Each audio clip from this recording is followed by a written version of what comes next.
Hi friends, welcome to Sriranga's kitchen. இன்றைக்கி நம்ம கிச்சனில் ஒரு டேஸ்டியான சாம்பார் சாதம் ரெசிபி தான் பார்க்க போகிறோம். வாங்க இது எப்படி பண்ணுறதுன்னு பார்க்கலாம். இது பண்ணுறதுக்கு ஒரு குக்கரில் 4 டேபிள் ஸ்பூன் எண்ணெய் விட்டுக்கலாம். எண்ணெய் நல்லா சூடானதும் 1 டேபிள் ஸ்பூன் கடுகு நல்லா பொரிஞ்சதும் 1 டேபிள் ஸ்பூன் உளுந்து, 1/4 டேபிள் ஸ்பூன் வெந்தயம், 1/2 டேபிள் ஸ்பூன் சீரகம் சேர்த்து விட்டுக்கலாம். இப்போ இது எல்லாமே நல்லா செவந்து வாசம் வந்தோன்னா கொஞ்சமாக பெருங்காயத்தூள் இதோடு சேர்த்து விட்டுடலாம். இப்போ ஒரு பெரிய சைஸ் தக்காளியை சின்ன சின்னதாக கட் பண்ணி எடுத்துக்கலாம். கூடவே காரத்துக்கு 4 பச்சை மிளகாயை நீல வாக்கில் கட் பண்ணி சேர்த்து விட்டுக்கலாம். கொஞ்சம் கருவேப்பிலை, 10-15 சின்ன வெங்காயத்தை 2ஆக கட் பண்ணி சேர்த்து விட்டுட்டு இதை நல்லா வதக்கி விட்டுடலாம்.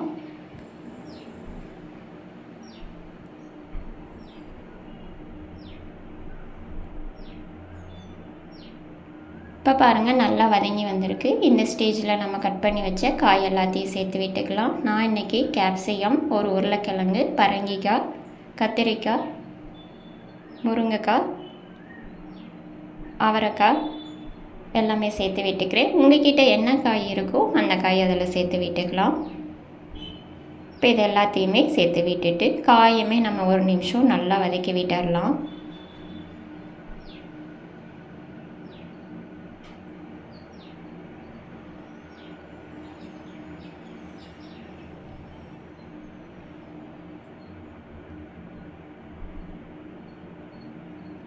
இந்த மாதிரி காயை வதக்கிட்டு பண்ணும்போது இன்னும் நல்லா டேஸ்ட் கொடுக்கும்.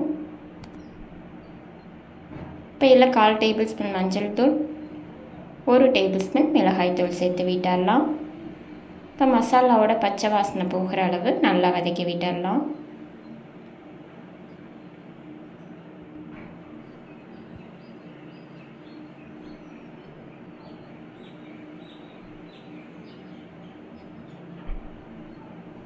இப்போ நான் 1 கப் அரிசிக்கு 1/2 கப் துவரம் பருப்பை 1/2 மணி நேரம் போல் ஊற வச்சு எடுத்திருக்கேன். இப்போ இதை சேர்த்து விட்டுடலாம். இப்போ அரிசி 1 நிமிஷம் நல்லா வதக்கி விட்டுடலாம். அப்போ இன்னும் நல்லா டேஸ்ட் கொடுக்கும் உங்களுக்கு. அரிசி உடையாமல் பார்த்துக்கோங்க.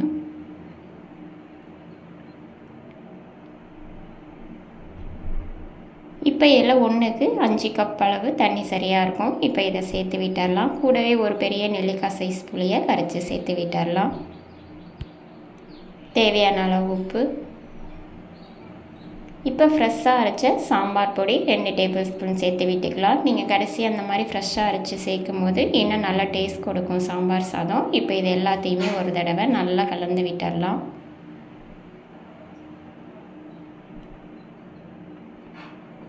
இப்போ குக்கரை மூடி 3 விசில் விட்டு எடுத்துக்கலாம். இது இருக்கட்டும்.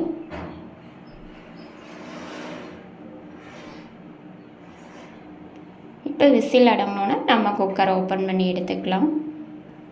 இப்போ கடைசியாக பொடியாக நறுக்குனா கொத்தமல்லி இலை, கூடவே 2 டேபிள் ஸ்பூன் நெய் சேர்த்து விட்டுடலாம். நீங்கள் கடைசியாக நெய் சேர்க்கும் போது இன்னும் நல்லா வாசமாகவும் டேஸ்ட்டாகவும் இருக்கும் உங்களுக்கு சாம்பார் சாதம். இப்போ இது எல்லாத்தையுமே நல்லா கலந்து விட்டுடலாம்.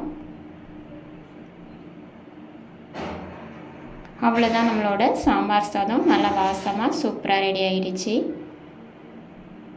நீங்களும் இதே மாதிரி உங்கள் வீட்டில் சாம்பார் சாதத்தை ட்ரை பண்ணி பாருங்கள். நான் இன்றைக்கி வடவத்தோடு ட்ரை பண்ணுறேன். நீங்கள் உங்களுக்கு பிடிச்சிருந்தா இந்த வீடியோவை லைக் பண்ணுங்கள், ஷேர் பண்ணுங்கள், கமெண்ட் பண்ணுங்கள், மறக்காமல் சப்ஸ்கிரைப் பண்ணுங்கள், பெல் ஐக்கான ஆல் பட்டனை கிளிக் பண்ணுங்கள்.